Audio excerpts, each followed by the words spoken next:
এখন সবাই সায়রা ভাবি ডাকে, মানে বিয়ে না করে ভাবি হয়ে গেছে মানুষ। এটা আমাদের এই গল্পের আসলে প্রমোশন এখন আর করতে হয় না। আমি তো প্রথম আমার সিনেমা ছিল, তারপরে আমি খুব কম কম কাজ করেছি এবং এটা আমার ফার্স্ট সিরিয়াল।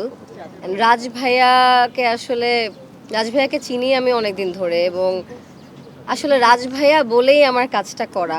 বাট এই কাজটা আমাকে যা দিয়েছে, একটা পরিবার দিয়েছে, অনেক অনেক জনপ্রিয়তা দিয়েছে এবং সবাই যেভাবে বলছে আমারও সেমই। আমি যেখানেই যাচ্ছি সবাই আমাকে সায়রা সায়রা বলে ডাকে, দেশে বিদেশে, ইভেন এয়ারপোর্টে পিচ্ছি পিচ্ছি বাচ্চারা এসে বলে সায়রা আপু কেমন আছো। ওকে এখন So, ভাবি বানাই দিচ্ছে সব। এখন সবাই সায়রা ভাবি ডাকে, মানে বিয়ে না করে ভাবি হয়ে গেছে মানুষ।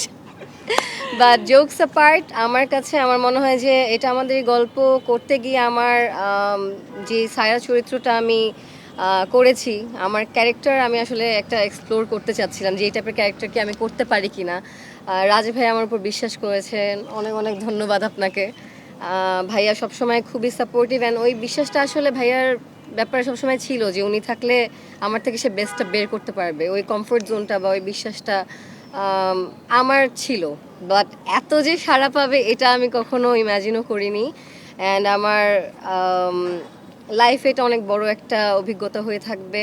একটা সুন্দর পরিবার পেয়েছি, সবার সাথে বন্ডিং, মজা মাস্তি প্লাস কাজটা সুন্দর, সব মিলে একটা মানে বেস্ট প্যাকেজ বলবো। আমরা তো অনেক জায়গায় শুটিং টুটিং করি, কিন্তু আমরা সব জায়গায় আসলে এরকম কন্টেন্টস দর্শককে দিতে পারি না।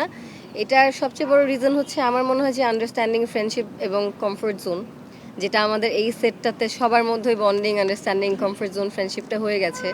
যেখানে আসলে আমরা যেটাই করি সেটা একটা মজার কিছু হয়ে যায় না, আমরা মানে we love to share it with our audience. So ওইভাবে আসলে করা এমন না যে আমরা কাজের প্রমোশনে করছি, বিকজ এটা আমাদের এই গল্পের আসলে প্রমোশন এখন আর করতে হয় না, করতে হয়নি।